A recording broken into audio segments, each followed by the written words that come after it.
Hello guys, नमस्ते जी, अस्सलाम वालेकुम, सत श्री अकाल। मैं चीनी शर्मा आप सबका स्वागत करती हूँ अपने चैनल चीनी रिएक्ट्स में।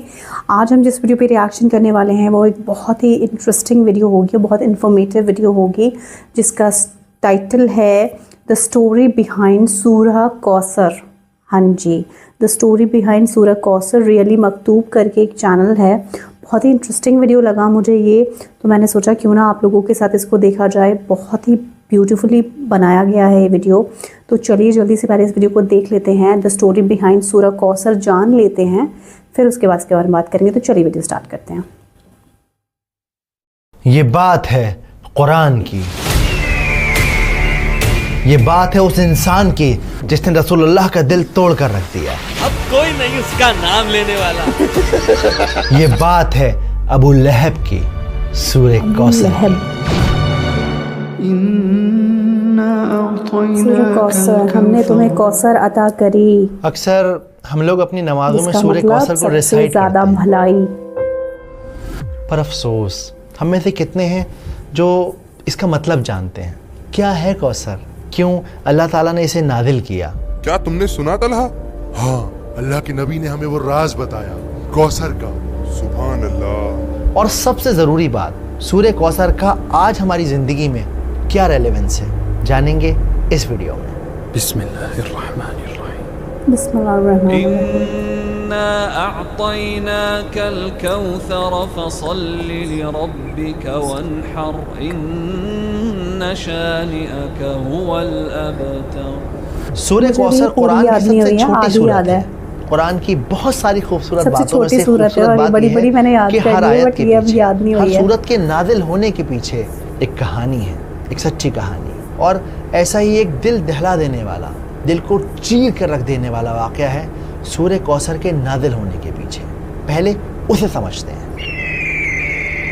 मक्का की वो दोपहर खामोश थी। लोग अपने अपने घरों में आराम कर रहे थे, मगर अल्लाह के नबी खामोश बैठे थे। अंदर से दबी दबी सिसकियों की आवाज़ें मिट्टी की दीवारों से टकराकर वापस आ रही थी। उनके बेटे अब्दुल्ला अल्लाह को प्यारे हो गए थे।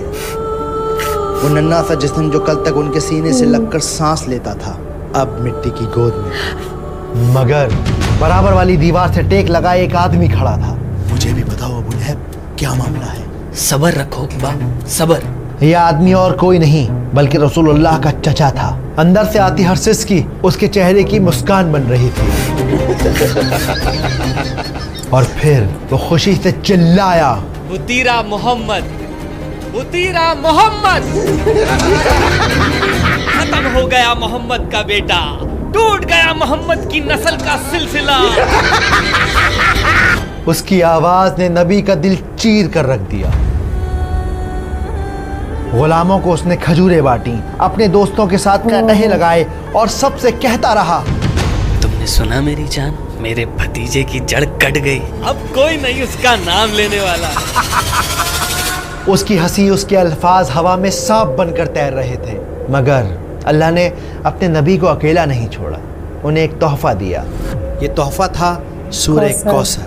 इस सूरत में अल्लाह ने अपने नबी से कहा कि ए नबी, आप फिक्र न करें, हमने आपको कौसर अता की है, तो बस आप इबादत कीजिए अपने रब की। और वो जो आपको बार बार बुतीरा मोहम्मद कहता है कि मोहम्मद की जड़ कट गई, नस्ल कट गई, असल में उनकी नस्ल ख़त्म हो जाएगी। अल्लाह के नबी के चेहरे पर मुस्कान आ गई। दिन ढल गया। अबू जहल बेवकूफ़ों की तरह हंसता रहा। उसे क्या खबर कि अल्लाह ने उसे जीते जी बर्बाद कर दिया। नस्ल कट गई। तो मेरा ख्याल है कि अभी इस लम्हे आप इस बात को अपने दिल में उतार लीजिए कि सूरह कौसर को आप इसलिए रिसाइट मत कीजिए कि वो छोटी सूरत है, बल्कि आप इसलिए रिसाइट कीजिए कि अल्लाह ताला ने वो एक तोहफ़े के तौर पे हमारे नबी सल्लल्लाहु अलैहि वसल्लम को दी है, ताकि उन्हें ये एहसास दिलाया जा सके कि उनका स्टेटस इतना हाई है, उनका मकाम इतना ऊंचा है कि अल्लाह सुब्हानहू व तआला खुद उन्हें तसल्ली दे रहे हैं, उनको कंसोल कर रहे हैं। अबू अरवा, सुना तुमने? अल्लाह ने नबी का मकाम और ऊंचा कर दिया है। तो पहली आयत है इन्ना आतैना कल कौसर। तो जब कुरान में इन्ना का लफ्ज़ आता है तो इसका मतलब होता है कि किसी बात पे जोर दिया जा रहा है। तो इस पहली आयत का मतलब है कि बेशक हमने आपको कौसर गिफ्ट की है, कौसर। अता की है। अब कौसर क्या है? एक हदीस में आता है कि कभी ना ख़त्म होने वाला मोती के किनारों के दरमियान जन्नत में बहने वाला झरना है कौसर।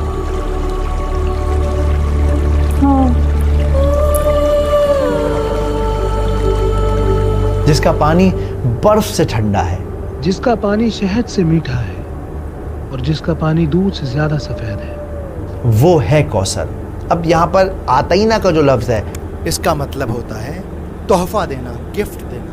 अगर आप आज के मॉडर्न दौर में साइकोलॉजिकली देखें तो दुनिया में इंसान किसी भी इंसान को 7 वजहों से गिफ्ट देता है। सिर्फ 7 रीज़न है जिसकी वजह से हम एक दूसरे को तोहफे देते हैं। जैसे किसी से काम निकलवाना हो, किसी की शादी हो, कोई फेस्टिवल हो, या फिर किसी के साथ ताल्लुकात मेंटेन करने हो, या किसी ने कोई अच्छा काम किया हो तो शाबाशी देने के लिए आप तोहफा देते हैं। लेकिन अल्लाह सुब्हानहू तआला यहाँ पर आप सल्लल्लाहु अलैहि वसल्लम को जो तोहफ़ा दे रहे हैं वो तोहफ़ा इस वजह से दे रहे हैं कि वो उन्हें इम्पोर्टेंस फील कराना चाहते हैं कि सारी कायनात में आप बहुत ज़्यादा इम्पोर्टेंट हैं, इतने इम्पोर्टेंट हैं कि अल्लाह रब्बुल इज़्ज़ा आपको खुद कंसोल कर रहे हैं, आपका मकाम ऊंचा कर रहे हैं। सही बात है गाइस, सच में कौसर जन्नत का झरना तो है, इसके अलावा और क्या तोहफे दिए हैं अल्लाह ने? अल्लाह सुब्हानहू तआला ने हमारे नबी को कुरान दिया है जो हमेशा रहने वाला है और आज भी हमारे साथ और हमेशा रहेगा।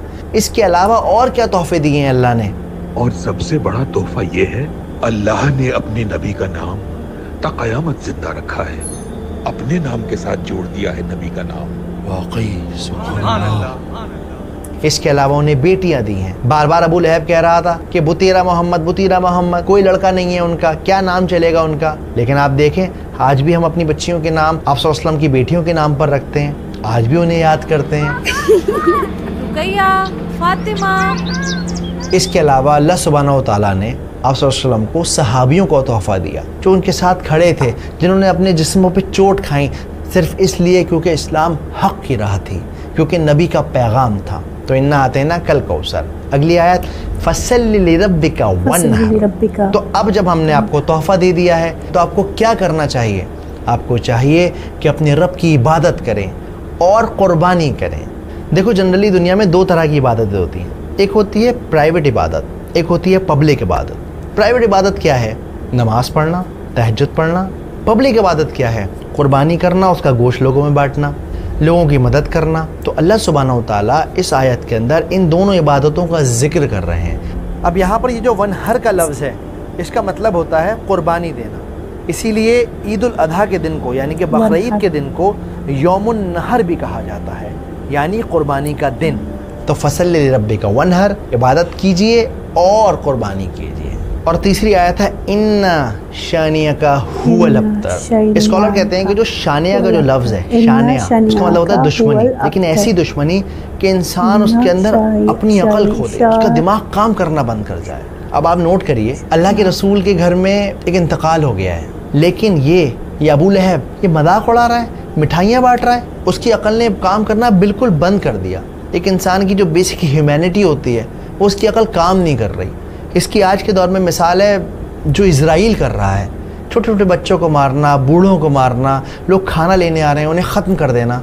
तो ये शानिया वाली नफ़रत है, ऐसी नफ़रत है जिसमें इंसान का दिमाग काम नहीं करता, वो अपने गुरूर, अपने जुनून, अपने ईगो में रहता है। तो अल्लाह ताला क्या कहते हैं? इन्ना शानियका हुवल अब्तर। और ये लोग जो आपको कहते थे कि आप अब्तर हो जाएंगे, आपका नाम नहीं चलेगा, कोई आपको नहीं पूछेगा, वो खुद अबतर हो गए। वो जिसकी जड़ कट गई, जिसकी नस्ल ख़त्म हो गई, जो बर्बाद हो गया, जिसको कोई पूछने वाला नहीं है। और जो इस बात का सबूत है कि रसूलुल्लाह को सारी दुनिया जानती है और अबू लहब को हम लोग जानते हैं, लेकिन लानत के साथ उसका नाम लेते हैं।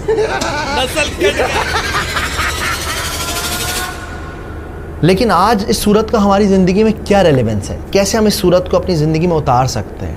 देखिए आज भी अक्सर ऐसा होता है कि हम परेशान होते हैं ना तो लोग ताना मारते हैं, 4 लोगों में बैठकर मजाक बनाते हैं। इवन जब घर में बेटियां पैदा होती हैं ना तो अपना माथा पीट लेते हैं। बहुत ज़्यादा इंसान इस तरह की हरकतें करता है ना तो एक्चुअली वो अबू लहब की राह पे चल पड़ता है। अबू लहब क्या कहता था? मोहम्मद का कोई बेटा नहीं, खत्म हो जाएगा उसका नाम इसके बाद। उसकी सोच ये थी कि इंसान की जो नस्ल है वो सिर्फ और सिर्फ लड़के से चलती है। हमारे माशरे में आज कितने ऐसे लोग हैं जो इस तरह की बातें सोचते हैं, बेटियों को बोझ समझते हैं, लड़कों से अपने ख़ानदान और नस्ल को चलाने की कोशिश करते हैं। उन्हें लगता है मेरा ख़ानदान तो जब ही चलेगा जब मेरे घर में लड़का पैदा हो जाएगा, चाहे उस ख़ानदान को मोहल्ले के बाहर कोई जानता ना हो, शहर के बाहर किसी को पता भी ना हो उस ख़ानदान के बारे में, लेकिन चाहिए साहब लड़का ही लड़का। तो इसलिए इस तरह की सोच से बचें, कुरान को मतलब के साथ समझें, और जब कोई परेशान हो तो उसे तसल्ली दें, उसे कंफर्ट करें। अक्सर हम लोग ना किसी को कंफर्ट करना बहुत ज़्यादा ओवर कर देते हैं, और जब वो बंदा चुप नहीं होता, समझता नहीं है हमारी बात, हम झुंझला जाते हैं, उससे नाराज़ हो जाते हैं। पर एक्चुअली ऐसा नहीं करना है, आपको बस उसे यकीन दिलाना है मैं हूँ तुम्हारे साथ। जैसे अल्लाह सुब्हानहू व तआला ने सिर्फ और सिर्फ 3 आयतों में अपने नबी को तसल्ली दे दी। अब आपके और मेरे लिए कौसर क्या है? आपके और मेरे लिए कौसर है हमारी सेहत, हमारी औलाद, हमारा घर, फ्री वक्त, हर वो चीज़ जो आपको मिली हुई है वो एक्चुअली कौसर है। वरना ज़रा बाहर निकल के देखिए, लोगों की सुबह अस्पतालों की लाइन में हो रही है, लोगों की शामें कब्रिस्तान में फातिहा पढ़ते हुए गुजर रही हैं। तो अगर आपकी ज़िंदगी में कोई छोटी मोटी परेशानी है, उदास ना हो, अपनी नेमतों को काउंट करें, देखें कि आपको अल्लाह ने क्या क्या दिया है, और इस तरह से सूरह कौसर को अपने अंदर उतारें। अगली बार जब आप नमाज पढ़ें, सूरह कौसर को रिसाइट करें, तो याद रखें कि ये बहुत ही इंपॉर्टेंट सूरत है। उम्मीद करता हूँ बात समझ आई होगी, वीडियो पसंद आई होगी। नीचे एक लिंक है, उसके अंदर इस पूरी वीडियो के अंदर जो भी मैंने रेफरेंसेस, हदीसें यूज़ करी हैं, मौलाना मौदूदी हैं, इब्न कसीर हैं, जो भी मैंने तफसीरें यूज़ करी हैं उसका लिंक है, आप जाकर पढ़ सकते हैं, क्रॉस चेक कर सकते हैं, और आपको क्रॉस चेक करना चाहिए। इसके अलावा मैं कोशिश कर रहा हूँ एक कम्युनिटी बनाने की, लोगों को अपने साथ जोड़ने की, जहाँ पर हम कुरान की, सीरतुन नबी की, AI की, वीडियो एडिटिंग की बातें कर सकें, एक दूसरे के साथ सीख सकें, अपने इल्म को हायर एंड पे ले जा सकें। तो अगर आप इस सफ़र में मेरा साथ देना चाहते हैं तो आप नीचे दिए गए लिंक पर हमारे कम्युनिटी मेंबर बन सकते हैं। आपके ज्वाइन होने से हमें हिम्मत मिलती है, हमें ताकत मिलती है, हमें ये भरोसा मिलता है कि ये काम हम फुल टाइम कर सकते हैं। जज़ाकमुल्लाह खैर, अस्सलाम वालेकुम। वालेकुम सलाम। सच में गाइस बहुत ही ब्यूटीफुल वीडियो था, मुझे तो बहुत अच्छा लगा ये वीडियो, और कितनी सारी इन्फॉर्मेशन भी मिली है, और सूरह अल कौसर को भाई ने बहुत ही अच्छे से एक्सप्लेन कर दिया। हमने तुम्हें कौसर, अल्लाह फरमा रहे हैं, हमने तुम्हें कौसर अता करी, जिसका मतलब है सबसे ज़्यादा भलाई। और मैं अब आपको सूरह कौसर पढ़ के सुनाती हूँ, क्योंकि मुझे ये पूरी याद नहीं हुई थी, बट अभी जब मैंने इसको सुना है ना, तो मैं सुनाती हूँ। थोड़ा प्रोनाउंसिएशन में थोड़ा ऊपर नीचे होगा गाइस, तो सॉरी, माफ़ी दे दीजिएगा, बट मैं इसको अच्छे से सही प्रोनाउंसिएशन के साथ अच्छे से सीखूँगी। तो मैं शुरू करती हूँ। इन्ना आतेना कल कौसर फसल्ली रब्बिका उन्नर इन्ना शानिया का वल अख्तर। मैंने ठीक पढ़ी है गाइस, या कुछ गड़बड़ है तो आप मुझे बताइएगा, बाकी मैं इसको अच्छे से याद कर लूँगी। मुझे ये याद हो गई है, बस इसके जो 1-2 वर्ड्स हैं वो मुझे ठीक से प्रोनाउंस करने हैं, तो वो मैं इंशाल्लाह सीख लूँगी उसको अच्छे से प्रोनाउंस करना, और अपनी रोज़ाना की ज़िंदगी में इसको भी शामिल करूँगी। सच में गाइस कितनी बड़ी बात है ना कि अल्लाह हमारे प्यारे प्रॉफिट मोहम्मद को बता रहे हैं कि तुम मेरे लिए कितने इंपॉर्टेंट है, और अल्लाह खुद उन्हें कंसोल कर रहे हैं। सच में गाइस बहुत अच्छा लगता है सोच के। और कौसर अता की, सच में गाइस बहुत ही ब्यूटीफुल सूरा है ये, सबसे छोटी सूरा है। ये वाली बात तो मुझे पता है, मैंने एक शॉर्ट वीडियो भी बनाया था इस पर, ये तो मुझे भी मालूम है कि सबसे छोटी जो आयत है वो यही है, और बहुत ही ब्यूटीफुल मीनिंग आज इसका समझ में आया, और अल्लाह ने इसको क्यों उतारा था ये भी आज हमें अच्छे से मालूम पड़ गया। आई होप आपको वीडियो बहुत ही ब्यूटीफुल और इन्फॉर्मेटिव लगी होगी। भाई ने बहुत ही अच्छे से इस वीडियो को बनाया है, सच में बहुत अच्छा लगा मुझे ये वीडियो। आई होप आप लोगों को भी अच्छा लगा होगा। अगर वीडियो अच्छा लगा हो तो उसको लाइक ज़रूर करिएगा, चैनल को सब्सक्राइब कर लीजिएगा, और इंस्टाग्राम चैनल पर भी फॉलो करना बिल्कुल ना भूलें गाइस, वहाँ भी अपना साथ बनाए रखिएगा। तो तब तक मैं मिलती हूँ आपसे नेक्स्ट वीडियो में। दुआओं मुझे हमेशा याद रखिएगा, आप लोग अपना ख्याल रखिएगा। रब राखा।